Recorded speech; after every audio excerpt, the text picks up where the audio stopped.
If you own a small business in the UK, there's a very high chance it's unsellable. Not hard to sell, not waiting for the right buyer, actually unsellable. And this isn't about the economy. It's not about interest rates. It's not even about tax. It's about structure. Because when serious buyers look at businesses, whether private investors, search funds, or trade buyers, they aren't asking, is this a nice business? Or even, is this a profitable business? They're asking, is this transferable without the owner? And for most small businesses in the UK, the answer is no. Let's break down why. 1. Owner dependency. Most small businesses are built around the founder. The owner does the sales, the pricing, handles customer service, signs off payments, which means the business isn't a machine, it's a person. Now imagine you're buying that company. You pay £800,000 for it. On day one after completion, the owner disappears. Would revenue stay stable or would it wobble? If relationships sit inside the owner's phone, if pricing logic sits inside the owner's head, if operational decisions depend on instinct rather than process, you're not buying a system, you're buying risk. And risk reduces valuation multiples fast. Buyers pay higher multiples for predictable, transferable cash flow. If the business collapses without the founder, it isn't transferable. And if it isn't transferable, it isn't investable. That alone eliminates a huge percentage of small businesses from being genuinely sellable. 2. Financial opacity. In the UK, many small businesses only prepare accounts once a year for Companies House and HMRC, but buyers don't buy compliance accounts. They buy clarity. They want monthly management accounts. They want clean EBITDA. They want to understand add-backs. They want visibility over real cash flow.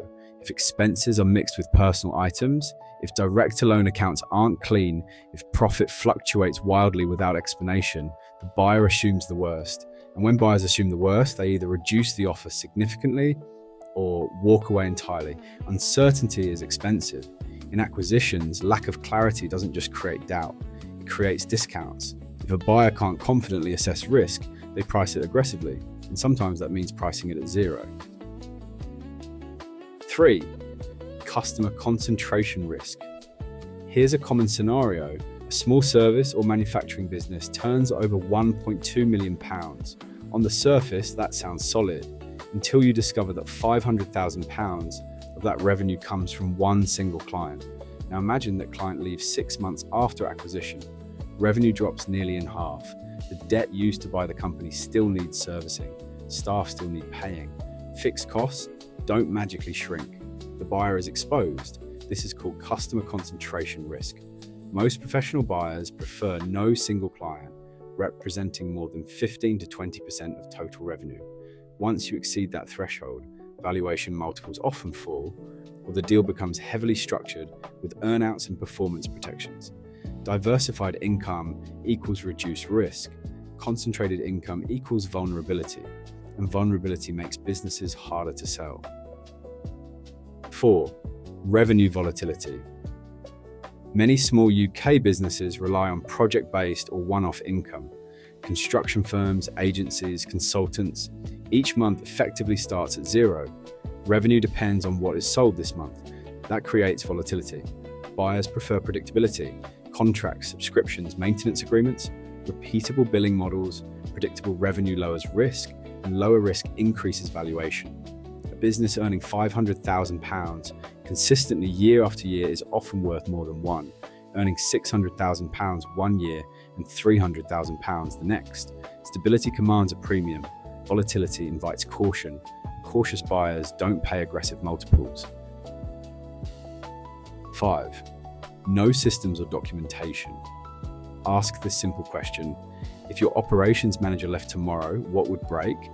In many small businesses, the honest answer is a lot. Processes aren't written down, pricing logic isn't documented, supplier relationships aren't systemized, training exists informally rather than structurally. Knowledge lives in people, but buyers want knowledge embedded in processes, standard operating procedures, defined workflows, CRM systems, documented training pathways, clear delegation structures. Because systems are transferable, people are not. If the business relies on tribal knowledge and memory rather than documented systems, it's fragile. Fragile businesses don't command strong valuations. The core question buyers ask: Professional buyers in the UK, lower mid-market, typically ask one central question. If I stepped away for 6 months, would this still function? Not perfectly, not flawlessly, just function. If the answer is no, it isn't truly an asset, it's a job with overhead, and jobs don't sell for strong multiples, assets do. That distinction, job versus asset, is the difference between an unsellable business and a valuable one. The good news is that every one of these issues is fixable. Owner dependency can be reduced through delegation and process building. Financial clarity can be improved with proper management accounts and cleaner reporting. Customer concentration can be lowered through diversification. Recurring revenue can be introduced. Systems can be documented. And when these changes are made, valuation doesn't improve because of hype. It improves because risk reduces. And in finance, especially in UK acquisition markets, lower risk equals higher price. The difference between an unsellable business and a valuable one is rarely effort, it's structure. Build your business the way a buyer would analyze it, even if you never plan to sell. Because building for exit forces discipline, and disciplined businesses tend to be stronger businesses. We're trying to build a community for small business owners to scale their companies. If you found this video helpful and would like to support our growth, please consider subscribing. Thank you for watching. Goodbye.